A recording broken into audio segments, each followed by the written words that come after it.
Blok imtahanına çox az günlər qalıbdır. Riyaziyyatınız zəifdirsə və imtahanda vaxt itirmək istəmirsinizsə, mənim dediyim bu üsullarla imtahanda həm vaxt qazana bilərsiniz, həm də düzgün yazma ehtimalınız daha çoxdur. Başlayaq limit sualına. Limiti hesablayın. Əgər x sonsuzluğa yaxınlaşırsa, diqqət edin. Sürət və məxrəcin qüvvətləri ən böyük olan əmsalı götürün. Məsəl üçün, burada qüvvətlər 3 və 2-dir, ən böyüyü 3-dür və onun əmsalını götürəcəksiniz, yəni 2-ni. Məxrəcdə də eyni qayda ilə. Məsəl üçün, burada da 3 və 2 var, qüvvətlər ən böyüyü 3-dür, onun əmsalını götürəcəksiniz 3-ü.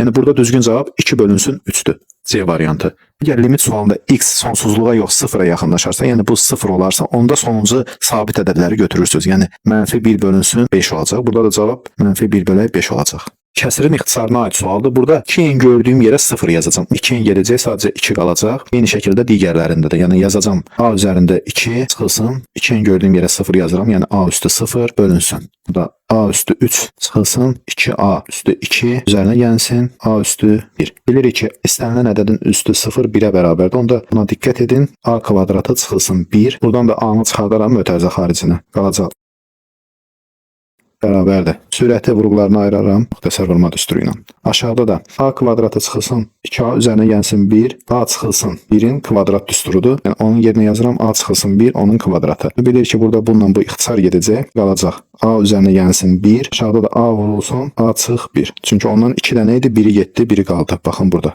Burada da olacaq. Düzgün cavab burada B variantıdır. Növbəti suala baxaq. Eyni suala oxşar sualdır. Burada da M gördüyüm yerə 0 yazacağım eyni qayda ilə və N gördüyüm yerə də 0 yazacağım.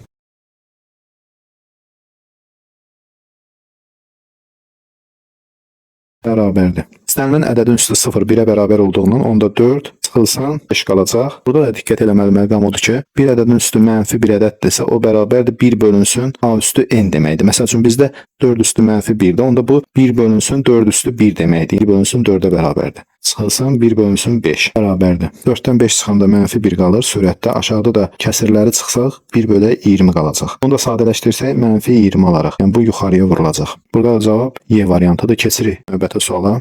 Faizə aid sualdır. Düzbucaqlının uzunluğunu 30%, enini 20% azaltdıqda sahəsi neçə faiz azalar? Burada düzbucaqlı kvadrat desə də siz yenə də kvadrat götürün. Heç bir fərqi yoxdur. Tərəfi 10, 10 olan bir kvadrat götürün. Və bunun sahəsi 10 vurulsun 10 bərabərdir 100 eləyər özümüzdən verdiyi bu ədədləri. Çünki bizə faizdən başqa heç bir ədəd verməyibsə, bu üsulu tətbiq eləyə bilərik. Yəni özümüzdən tərəflər üçün ədədlər verərik. Sualda dediyi kimi, onun uzunluğunu 30% azaltdırdı. Uzunluq 10 idi. Biz onu 30% azaldırıq, eləyirik 7. Enini də 20% azaltsaq, eləyir 8. Sahəsi 7 vuraq 8, eləyir 56. Yəni 100 çıxılsın 56, 44% azalmış oldu sahə. Bu da düzgün cavab D variantıdır.